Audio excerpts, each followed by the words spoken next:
Hello friends, પિઝાને પણ ભૂલાવી દેવા સરસ બ્રેડ પુડલા આજે હું ઘરે બનાવવાની છું.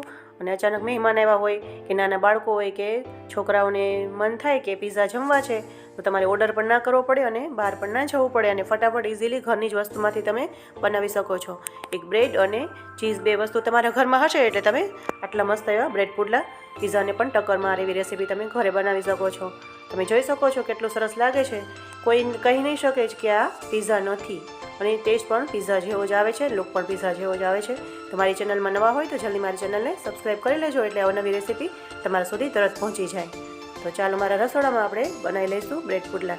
તો એના માટે મેં તીખા મરચાં લીધા છે અને લાલ લીલા બે કલરના મરચાં લીધા છે એટલે એમાં દેખાવ પણ સરસ આવશે અને તીખાશ પણ સરસ આવવાની છે. અને આપણા હાથ તીખા ના થાય એ કઈ રીતે કટિંગ થાય એ પણ મેં તમને બતાવ્યું છે. ખાંડણીમાં આપણે ડાયરેક્ટ આ રીતે છરીથી કટિંગ કરશું અને મરચાંને કૂટી લઈશું એટલે ખાંડી લઈશું. અને હવે આપણે બેસન લેવાનું છે. કોઈ બી બેસન હોય, મારી પાસે તો ગાય છાપ બેસન છે એટલે હું એ યુઝ કરું છું. પણ તમારી પાસે જે પણ હોય, ઘરે દળાવેલો લોટ હોય તો એ પણ વાંધો નહીં. તો આપણે જરૂરત મુજબ આપણે જેટલું આપણે બનાવવાનું હોય પુડલા એ રીતે આપણે એનું બેટર બનાવવાનું છે. એટલે કોઈ મેઝરમેન્ટની જરૂર નથી. મારી રીતે મોટા બાઉલમાં બેટર બનાવું છું. બ્રેડ સમાઈને એ રીતનું આપણે વાસણ લેવાનું છે પોળું. અને હવે આપણે એમાં હળદર એડ કરવાની છે. અને હવે તરત જ આપણે એમાં સિંધાલું મીઠું, અમે મીઠું વધારે ખાઈએ છીએ એટલે સિંધાલું મીઠું એડ કર્યું છે. અને લાલ મરચું પાવડર પણ એડ કરવાનો છે. તમારા સ્વાદ અનુસાર તીખું ખાતા હોય તો થોડું વધારે પણ એડ કરી શકો છો. અને ગરમ મસાલો પણ મેં અડધી ચમચી જેટલો એડ કર્યો છે. અને હવે આપણે જે મરચાં કૂટીને રાખ્યા હતા, લાલ લીલા મરચાં, એને આ રીતે આપણે એડ કરી દેવાના છે. અને લસણ ડુંગળીનો હું યુઝ નથી કરતી એટલે ભગવાનને ભોગ પણ ધરાવી શકાય. અને હવે આપણે થોડો અજમો લઈને આ રીતે હથેળીમાં મસળીને એડ કરશો એટલે સ્મેલ એટલી સરસ આવવાની છે અને બહુ સરસ આપણા પુડલા બનવાના છે. અને મારું સિક્રેટ છે, આપણે આમાં પાણીનું બિલકુલ યુઝ નથી કરવાના, છાશથી જ બેટર બનાવવાનું છે. એટલે એકદમ ખાટું મીઠું અને સરસ ટેસ્ટી એવું બેટર બનશે. અને અમારી સિક્રેટ કહો, મારી ટિપ્સ કહો, મારી ટ્રીક, તો આ રીતે હું બેટર બનાવું છું છાશથી જ.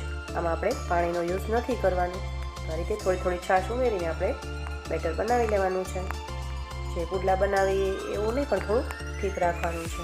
એકદમ પતલું હશે તો બ્રેડમાં ચોટશે નહીં અને એકલી બ્રેડ રહી જશે. અને વધારે ઠીક હશે તો બ્રેડ તૂટી પણ જાય છે. એટલે એ રીતનું મીડિયમ એવું આપણે ખીરું બનાવવાનું છે. આ રીતે થોડું થોડું હલાવીને આ રીતે જોઈ લેવાનું છે આપણે. અને લમ્સ ના રહે એ ધ્યાન રાખવાનું છે. આપણે આમાં બેકિંગ પાવડર, બેકિંગ સોડાનો કોઈ યુઝ નથી કરવાના. તો હવે આપણે ખટાશ અને મીઠાશ બેને એકદમ લેવલમાં લેવા માટે હવે ખાંડ પણ એડ કરી છે. અને ધાણા ભાજી પણ એડ કરવાના છે એટલે ટેસ્ટ પણ એટલો સરસ આવે છે અને એનો દેખાવ પણ સરસ આવે છે. અંદર લીલા કલરનું આપણે ગ્રીનરી એડ કર્યું છે. અને ગ્રીન ચીલી સોસ આ રીતે મેં બ્રેડ ઉપર સ્પ્રેડ કરી લીધો છે. બાળકો બધા ભેગા થયા હતા, એમને કીધું કે અચાનક જ પિઝા ખાવા છે. પિઝા તો મોંઘા પડશે, તો આપણે ઘરે આ રીતે પિઝા જ બનાવી દઉં. તમને પિઝા જેવું ના લાગે તો હું તમને મંગાવી દઈશ. ને છોકરાઓએ બધાએ મને હેલ્પ કરી. આ રીતે જે સોસ છે એ બધું સ્પ્રેડ કરી આપ્યું અને મેં ફટાફટ એમને બ્રેડ પુડલા બનાવી આપ્યા છે. તો આ રીતે. અને આપણે હવે નોનસ્ટિક કોઈ પેન લઈ લો. નોનસ્ટિક ના હોય, લોખંડની જો લોઢી હશે પણ થોડુંક ચીપકવાનો ડર રહેશે.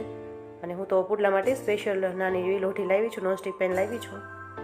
તો આ રીતે તેલ ગરમ થાય એટલે એમાં તલને ચટકાવવાના છે. અને હવે આપણે બ્રેડને ડીપ કરીને આ રીતે સરસ એ નોનસ્ટિકમાં પાથરી લેવાની છે. તમે જોયું ને, એકદમ એક બે આપણા પુડલા ખરાબ થશે ખરા. ટેમ્પરેચર જ્યાં સુધી સેટ નહીં થાય ત્યાં સુધી એવું રહેશે ને પછી એક બે બની જશે એટલે બધા પુડલા સરસ થવાના છે. અને આ રીતે થોડું એવું તેલ એડ કરી દેવું એટલે તરત જ ઉખડી જાય. નોનસ્ટિક છે એટલે ચીપકશે તો નહીં જ, પણ એકદમ સૂકું સૂકું લાગે, એમ સ્વાદ નહીં આવે. એટલે થોડું પણ તેલ તો આપણે એડ કરવું જ પડશે. તો એક તો આપણું બની ગયું છે. સહેજ પહેલું એવું થયું છે એટલે તમને દેખાડવા માટે જ મેં વિડીયો બનાવ્યો છે. અને હવે આપણે ટેમ્પરેચર સેટ થઈ ગયું છે તો આપણે હવે કોથમરી પણ એડ કરી દઈશું. એકદમ કુલચામાં બનાવે છે ને કોથમરી અને તલ ને એ બધું એડ કરીને એ રીતે આપણે બીજો પુડલો બનાવ્યો છે. તો હવે એ પણ ફટાફટ એને ફેરવી લેવાનો છે. થોડું તેલ એડ કરશું એટલે તરત ફરી જશે. તમે જોઈ રહ્યો છો ફટાફટ પલટે છે ને કાંઈ પણ ચીપકતું નથી. નોનસ્ટિક પેન હશે એટલે આપણે ડર નહીં રહે કે નીચે ચીપકી જશે. તો આ રીતે ફટાફટ આપણા બ્રેડ પુડલા ઉછળે છે અને જરા પણ વાર નથી લાગતી. અને 5-7 છોકરા હોય તો આપણે એને અડધી પોણી કલાકમાં તો જમાડી લઈશું. તો હવે ફટાફટ ઉતરવા લાગ્યા છે, તમે જોઈ શકો છો. અને જરા પણ વાર નથી લાગતી અને ઇઝીલી ફટાફટ અને ઓછા ખર્ચમાં તમે આટલી સરસ રેસીપી બનાવી શકો છો અને બાળકોને પણ મજા આવી જાય છે. તો હવે આપણા ફટાફટ પુડલા ઉતરવા લાગ્યા છે અને સાઈડમાં છોકરાઓ જમવા પણ લાગ્યા છે. તો તમે જોઈ શકો છો કેટલા ઇઝીલી ફટાફટ બને છે.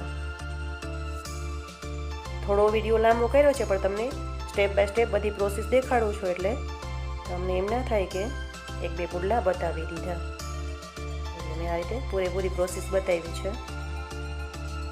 આ રીતે કેટલી વારમાં 1 મિનિટમાં તો એક પુડલો થઈ જ જાય છે.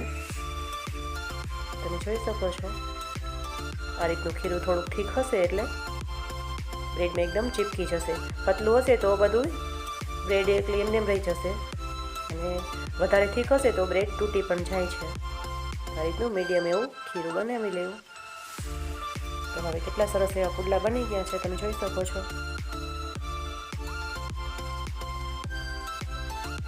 આ રીતે મેં ફટાફટ બધા પુડલા બનાવી લીધા છે. કેવી સરસ જાળી પડી છે, તમે જોયું ને.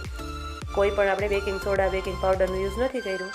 છાશ છે અને થોડું ખીરાને આપણે ફેટ્યું હતું એટલે સરસ એવી જાળી પડે છે. તમે જોઈ શકો છો કેટલી સરસ જાળી પડે છે.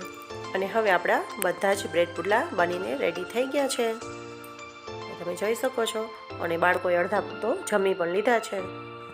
અને બહુ મસ્ત એવા બ્રેડ પુડલા, પીઝાની ટક્કર મારે એવા બ્રેડ પુડલા બન્યા છે. તો મારી ચેનલમાં નવા હોય તો મારી ચેનલને સબસ્ક્રાઈબ કરી લેજો, એટલે હું અવનવી રેસીપી બનાવું છું. મને રસોઈ કરવાનો તો બહુ શોખ છે. અને આ રીતે આપણે ઉપરથી ચીઝ વધારે એડ કરશું એટલે છોકરાઓને તો પીઝામાં ચીઝ હોય એટલે મજા આવી જાય. અને જમીને પણ છોકરાઓને ખબર નથી પડતી કે આ પીઝા છે કે પુડલા બનાવ્યા છે. અને અમારા ઘરે તો વારંવાર આવું બધું બને જ છે. અને હું હેલ્ધી એવું તો છોકરાઓને વધારે જ ખવડાવું છું. આ રીતે મેં ચીઝ વધારે એવું ઉપરથી ખમણીને એડ કર્યું હતું એટલે છોકરાઓએ તો પેટ ભરીને પીઝા જમ્યા. કોઈ કીધું નહીં કે આ પીઝા છે કે શું છે. એટલી મસ્ત એવી રેસીપી બને છે. તો તમે જોઈ શકો છો પીઝાને પણ ટક્કર મારે છે ને. આટલી સરસ રેસીપી તમે પણ ઘરે બનાવી શકો છો. મારી ટ્રીક અને મારી ટિપ્સને તમે ફોલો કરશો તો સરસ એવી રેસીપી તમે પણ ઘરે બનાવી શકો છો. અને ચટણી આજે મારી પાસે હાજર હતી, મેં આ રીતે બધાને છોકરાઓને જમવા આપી દીધી છે. ઓછા સમયમાં બનાવ્યું છે અને ફટાફટ બનાવ્યું છે. હજી બાળકોએ કીધું કે મારે પીઝા જમવા છે તો મેં કલાકની અંદર જમાડી પણ લીધા છે. તો આ રીતે રેસીપી બનાવી છે. અને મારું બ્રેડ પુડલાની રેસીપી સારી લાગે તો કમેન્ટ કરીને જરૂર જણાવજો કે કેવા બન્યા છે બ્રેડ પુડલા. અને તમે પણ ઘરે બનાવજો અને મને કમેન્ટ પણ કરજો. તો થેન્ક યુ ફોર વોચિંગ. જય શ્રી કૃષ્ણ. રાધે રાધે ફ્રેન્ડ્સ.